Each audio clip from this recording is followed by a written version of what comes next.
Once upon a time there was a little kingdom called Ryad.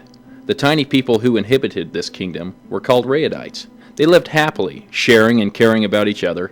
Life was good to them. There were only a few things they needed to watch out for. For instance, chocolate cake, or the wearing of the color red. If any Ryadite ever ate chocolate cake or wore red, his spirit would become weakened. He would care less and less about himself and the rules of the kingdom. Also living in this tiny kingdom was Zynok, an evil person who wanted to destroy the kingdom and all the people in it. He hated for them to be happy and loving, for that made it harder for him to influence them. He knew what weakened their spirits and made them easier to capture. But Zynok also knew that he could not just offer the Ryadites chocolate cake and have them devour it. They were not that foolish. Nor could he make the most wonderful garment in bright red and expect them to wear it immediately. The Ryadites wanted to be good and strong. They had promised each other that they would help strengthen each other in the times of need. So how could Zynok weaken his people? How could he get them to succumb to him so that he could destroy them and thus the whole kingdom? "Let's see," he said. "I can't get them to eat chocolate cake right off, but maybe I can get them to develop a taste for chocolate." That's when chocolate chip cookies were introduced to the kingdom of Ryad. At first the cookies were ignored and scoffed at. Then some commercials and billboards were produced that showed handsome, wonderful-looking Ryadites eating chocolate chip cookies. And nothing happened to them, except they became more popular and sophisticated. At least that's what the message conveyed on the screens and billboards. It wasn't long before a few Ryadites could be seen eating chocolate chip cookies every now and then, and they seemed to be doing fine. They were still loving and caring and hadn't changed at all. So more and more Ryadites began eating the cookies. What they didn't realize was that the portion of the chocolate chips in each cookie had been doubled, and they were getting a double dose of chocolate disguised in the cookie. You'd hear phrases like these: "That cookie is really good, except for a couple of places where it tastes pretty chocolatey." But don't miss the cookie just for those two places. It's too good a cookie, and you can overlook the taste. I heard that one of our friends was eating a chocolate chip cookie, and she says it's nothing to be afraid of. It won't ruin your life if you eat it. That was true. Lives didn't seem to be ruined by chocolate chip cookies. Things were pretty much the same as usual. However, some of the teachers and leaders and parents in Ryad suggested avoiding the cookies because tastes for chocolate were being developed. "Avoid the cookies?" came the cries of surprise. "For what? What's wrong with them? They're not chocolate cake. How stuffy can you get?" Some who refused to eat the cookies were even laughed at and made fun of. Zynok himself started chuckling.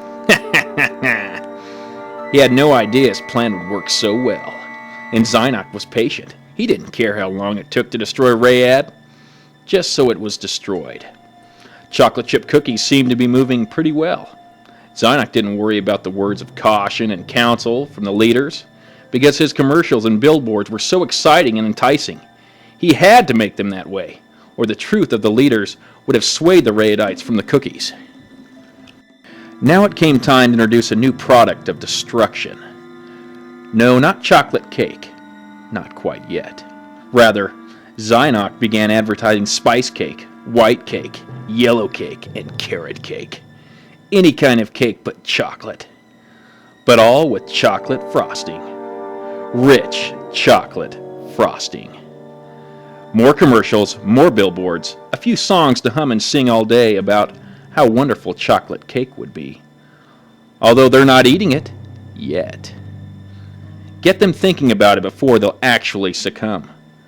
Then in the kingdom of Ryad, you could hear, "Have you tried that yellow cake with chocolate frosting?"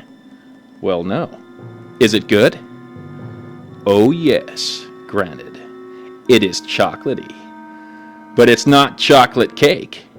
And it really doesn't have much more chocolate than those cookies we've been eating. But the cake doesn't seem right.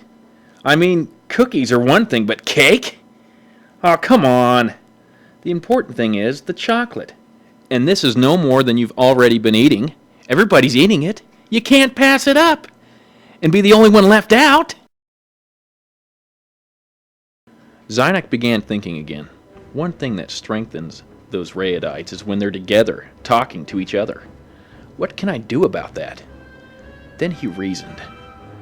Well, it's all right for them to be together. In fact, maybe there is some way I could use their gatherings and parties for my own purposes.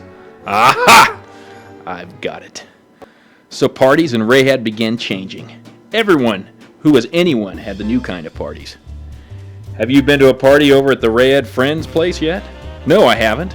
Should I go? It's really cool. Oh? What do you do? Well, it's not like any other party you've been to. All you do is go and sit down and watch stuff. Like what? Oh, exciting, scary stuff. That's pretty good. There are a few scenes showing people eating chocolate cake, but no biggie. So Zynock stood back and watched his plot unfold. Let's see now. They're eating chocolate, and they're eating cake. They're listening to songs and watching movies about chocolate cake.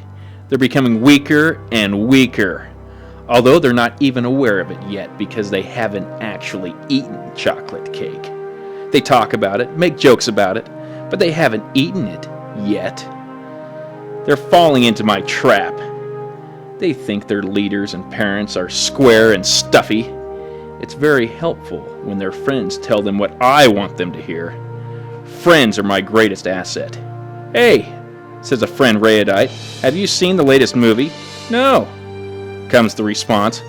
I thought it was C-rated for chocolate. No, it isn't. It's R-rated for red. There's no chocolate in it.